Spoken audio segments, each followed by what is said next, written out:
गुरु चरण व रज का महात्म्य। गुरु गीता के महामंत्र साधकों का पग पग पर मार्गदर्शन करते हैं। साधना की सुगम सरल सहज विधियां सुझाते हैं। साधकों को इस गुरु तत्व का बोध कराते हैं कि तुम क्यों इधर उधर भटक रहे हो, क्यों व्यर्थ में परेशान हो। परम कृपालु सद्गुरु के होते हुए तुम्हें किसी भी तरह से भटकने या परेशान होने की जरूरत नहीं है। सद्गुरु के प्रति भाव भरा समर्पण सभी भाव रोगों की अचूक दवा है। समस्याएं भौतिक हों या आध्यात्मिक, लौकिक हों या अलौकिक, गुरु चरणों में सभी के सारे समाधान समाये हैं। पिछले मंत्रों में गुरु चरणों की इसी महिमा की चर्चा की गई है। गुरु चरणों की कृपा से गुरु भक्त साधक को साधना का परम प्राप्य अनायास ही सुलभ हो जाता है। गुरु चरण सेवा से जीव आत्मात्मा ब्रह्म के दुर्लभ बोध को सुगमता से पा लेता है। गुरु भक्ति की इसी भाव कथा को आगे बढ़ाते हुए देवों के भी परम देव भगवान सदाशिव आदि माता पार्वती को कहते हैं, गुरु पादाम्बुजम स्मृत्वा जलम शिरसि धारयेत सर्व तीर्था वगाहस संप्राप्नोति फलम नरः शोषकम पाप पंकस्य दीपनम ज्ञान तेजसाम गुरु पादोदकम सम्यक संसारा वर्ण तारकम अज्ञान मूल हरणम जन्म कर्म निवारणम ज्ञान वैराग्य सिद्धयर्थम गुरु पादोदकम पीवेत।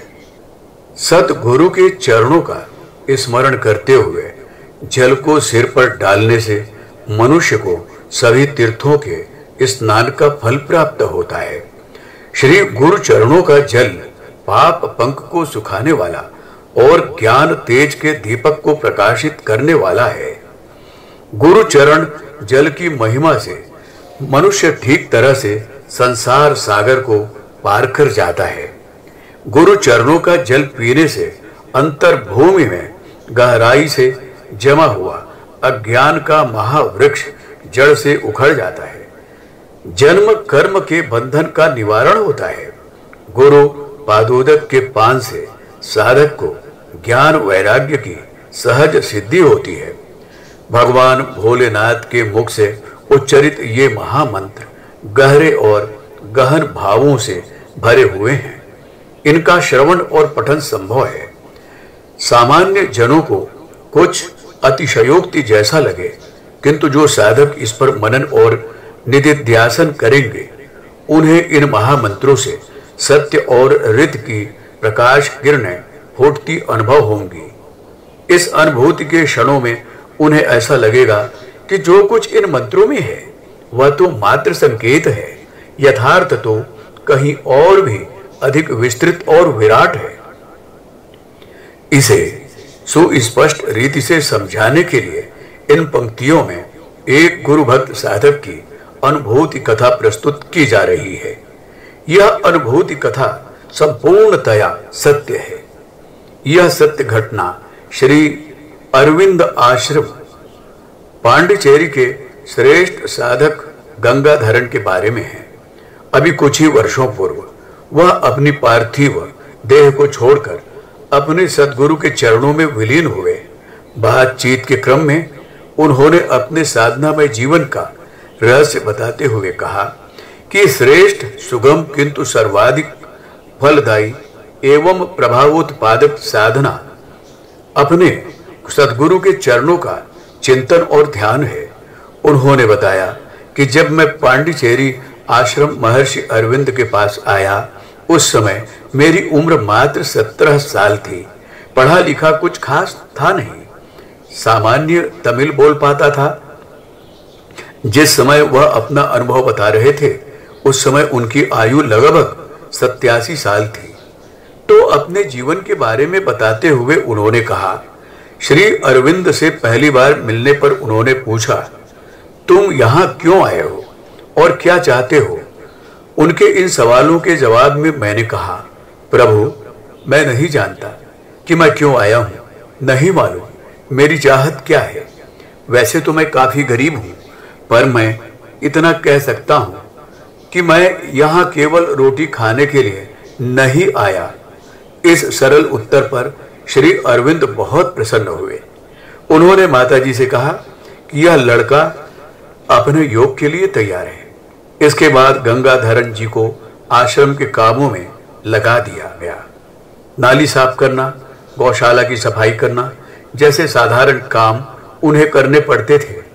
विगत यादों को कुरेदते हुए गंगाधरन जी ने बताया कि मुझे दिए जाने वाले काम तो अति साधारण थे, पर मैं श्री अरविंद के चरणों का चिंतन करते हुए उसे भक्ति के साथ करता था।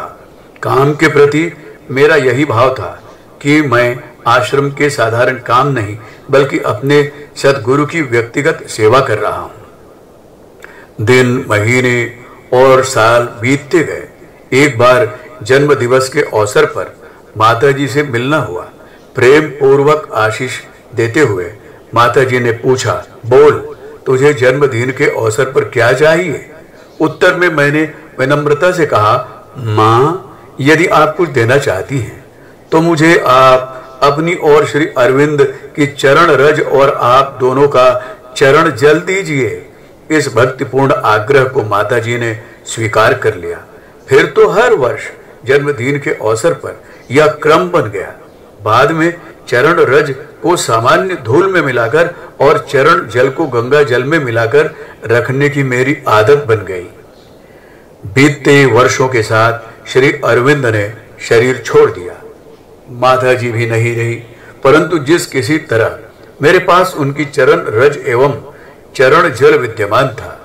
गंगाधरन जी ने बताया कि अपनी पूजा की चौकी पर मैं इन दोनों दुर्लभ वस्तुओं को रखता था।